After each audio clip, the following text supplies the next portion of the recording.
આપણા મન મેલા તન ઉજળા બગલા કપટી અંગ એથી તો કાગા ભલા તન મને એક જ રંગ. માં રૂપલના અમારી ઉપર અસીમ આશીષ પણ હોઈ શકે એનું આજે એક બે જ લીટીમાં આપને કહેવું છે. વિસાવદર પંથક અમારા માટે જરાક વિશેષ ફળદાયી રહ્યો છે. સામાન્ય રીતે પત્રકારત્વની દ્રષ્ટિએ અને ડિબેટની દુનિયામાં અમે જે કંઈ આગાહીઓ કરતા હોય એ તો સ્વાભાવિક વાત હોય એ કરતા હોય. અમે કીધેલું કે અમિત શાહ એમ કે ગૃહમંત્રી જ બનશે, બધાને એમ હતું કે રક્ષામંત્રી બનશે. મેં એકે કીધેલું ગૃહમંત્રી બનશે બન્યા, ઓકે. અમે કીધું નીતિનભાઈ પટેલને જ્યારે હટાવીને નવી સરકાર આવી ત્યારે આપણે કીધેલું કે હર્ષભાઈ સંઘવીને ડેપ્યુટી મિનિસ્ટર બનાવશે, ડેપ્યુટી ચીફ મિનિસ્ટર, બીજું કોઈ નહીં, પછી એને અપગ્રેડ કરે. એ પણ થયું, બધું ઠીક છે. કારણ કે તો બધા કહેતા હતા, એમાં કંઈ મેં વિશેષ કાંઈ કીધું નહોતું. વિસાવદર એટલા માટે મને થોડુંક ફળ્યું કે મેં બાકીની બધી જેટલી પણ એજન્સીઝ હતી, જેટલા પણ વિશ્લેષકો હતા, એ બધાએ કીધું હતું યા તો ભાજપની અહીંયા જીત થશે વિસાવદર પંથકમાં અથવા તો ગોપાલભાઈ 100 મતે જીતશે. મેં કીધું હતું કે ન 16,000 મતથી ન 18,000 મતથી 17,554 મતે કદાચ જીતશે ગોપાલભાઈ. આવું જે મેં કીધું એ મેં તમારા જેવા 5-50-100 લોકોને કહીને કીધેલું જે પત્રકારોએ કરવું જોઈએ. પણ માં રૂપલની કૃપા હું માનું કે જે ફિગર મેં કીધું એ આઈબીએ પણ નહોતો કીધું, એ જ ફિગર આવ્યો અને ગોપાલભાઈ જીતા. એમાં અમને વિસાવદર મેં કીધું રાજકીય રીતે એ અમને વિશેષ ફળ્યું છે. એટલે માં રૂપલનો હું આભાર માનું છું કે આવી દૈવી શક્તિઓ જે આપણે હંમેશા જ્યારે કોઈ પણ કામ કરવા જઈએ છીએ ઈશ્વરને સાક્ષી રાખીને વાત કરીએ. આપણા મન મેલા તન ઉજળા બગલા કપટી અંગ એથી તો કાગા ભલા તન મને એક જ રંગ. એવું આપણે ન કરતા હોય અને મન વચન કર્મથી જે કર્મ આપણે કરીએ છીએ, હું પત્રકારત્વનું આ કલાકારો એની સુર સાધનાનું, માં રૂપલ છે સેવાનું, આપ સર્વે ભાવિકો જે બેઠા છો અહીંયા એ શક્તિની આરાધનાનું જે કાર્ય કરે છે પૂર્ણ નિષ્ઠાથી કરીએ તો આપણને કોઈ વાંધો આવતો નથી. અને આપણે તો મને ઘણા કહે છે અમારા ડિબેટની દુનિયાના લોકો કે ભાઈ તમે તો ડાયરાની ભાષા બોલો છો.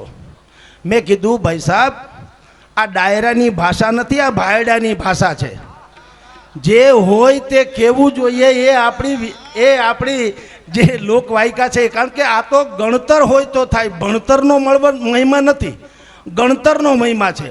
અમારો અભણ કેવટ જે છે એ રામચંદ્રજીના પગ પખાડવા હોય તો બુદ્ધિપૂર્વક કે એમ ન કે પ્રભુ મને તમે પગ પખાડવાને દો, પણ એ બાનું કાઢે. શું કહે છે એ કે રજ તમારી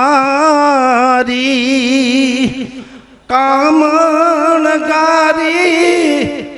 મારી નાવનારી બની જાય રે. રજ તમારી કામણગારી મારી નાવનારી બની જાય રે. અને તો અમારા એ રંગ જનની આજીવિકા ટળી જાય. પ્રભુ મને પગ ધોવા દ્યો રઘુરાયજી. એ આટકતરી રીતે કે હે પરમાત્મા, હે પ્રભુ, તમારા રજ ચરણની રજ એટલી બધી કામણગારી છે. તમે અહલ્યાને પગ અડાડ્યો, નારી થઈ ગઈ. તમે અમારી હોળીમાં પગ મૂકો અને નારી થઈ જાય તો અમારી આજીવિકા ટળી જાય, માટે મને પગ ધોવા દો. એમ કહીને ટૂંકમાં આપણે જેને ગળથુથીમાં કહીએ છીએ ગામડા કોઠા સૂચ, એ કોઠા સૂચ જેમ કેવટે કેળવી હતી એમ અમે પણ ભણ્યા નથી. આ ડાયરાની સ્કૂલમાંથી અમે લોકોએ અભ્યાસ મેળવ્યો છે. માં રૂપલમાં જેવા અને ગિરીશ આપા જેવા જે અત્યારે આપણી સામે સાક્ષાત મૂર્તિઓ છે એના સંગાથે, એના સંસર્ગથી, એના સાનિધ્યમાં આ કંઈક ઈશ્વરની કૃપા થાય છે. એટલે અમે અમારું ખેડાણ કરીએ છીએ. આપ સર્વે વિસાવદરવાસી અને આ પંથકના ગિરિવરની ગોદમાં બેઠનારા તમામ ભક્તોને મારા સત પ્રમાણ અને બ્રાહ્મણના ખોળીએ જીવ છે એટલે લાખ લાખ આશીષ અને આશીર્વાદ. જય હો.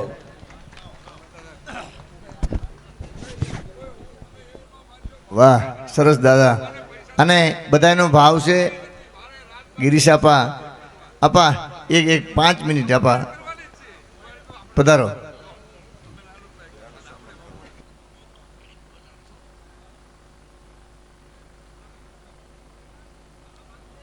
શ્રી આકાશભાઈ કટારા, ડેપ્યુટી મેયર પૂર્વ શ્રી જુનાગઢ મહાનગરપાલિકા, તેઓને વિનંતી કરીએ કે તેઓ આઈમા પાસે જઈ અને પોતાનું સન્માન સ્વીકારશે.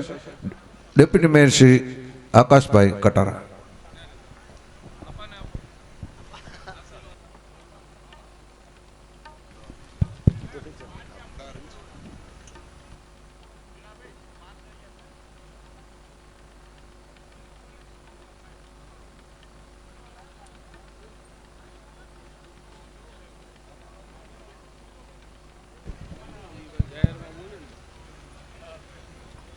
બોલો સોનલ માત કી જય, નાગબાઈ માત કી જય. આયેલ આંગણીએ કે આંગણ તોળે અમો, માં સોનલ એ સમો, મારી અવિસળ રાખજે આઈમાં. જોતું નથી જુગદીશ્વરી, તે આપ્યું એ અમૂલ્ય, તેનાય નાવે તુલ્ય, અટલ વિશ્વાસે આઈમાં. પરમ પૂજ્ય રૂપલમાની હાજરીમાં, ઉપસ્થિતિમાં, એમના જ પ્રાંગણમાં, જગદંબાના જ પ્રાંગણમાં આ રામનવમીનો તહેવાર એમાં આપણે મળ્યા છીએ. પાપ ઘટે વૃત તીરથ તે, અર રોગ ઘટે પંચ ઔષધ ખાઈએ, જ્ઞાન ઘટે ઠગ ચોર કી સંગત, નીર ઘટે ઋતુ કિસમ આયે, માન ઘટે નુકતા પર ચૂકતા, ક્રોધ ઘટે હિત કે સમજાય, અન્ન બિના તીમી પ્રાણ ઘટે, જેમ ત્રાસ ઘટે હરિગુણ ગાયે. આજે અહીંયા પહોંચીને આનંદ થાય છે. નવરાત્રિ બધે પર્વ છે, બધા જગદંબાઓના સ્થાનકોમાં, બધે આજ ભારત વર્ષમાં બેવડો કાર્યક્રમ આજ આઠમે છે અને રામનવમી બે ભેગું છે. શિવ અને શક્તિના મહાત્મ્યનો આજ એવો દિવસ છે અને આપણે હવ મળ્યા છે. આપણે ભાગ્યશાળી કાંઈ પહોંચી ગયા છીએ. કોઈ બધા હવના સમય લઈ સાહેબ શ્રદ્ધા છે ને, આ શ્રદ્ધા પણ ઉમટીને આપણે પહોંચવાનું મન કરે છે, પહોંચાડે છે. ઈચ્છા શક્તિ વગર કોઈ કામ થતું નથી.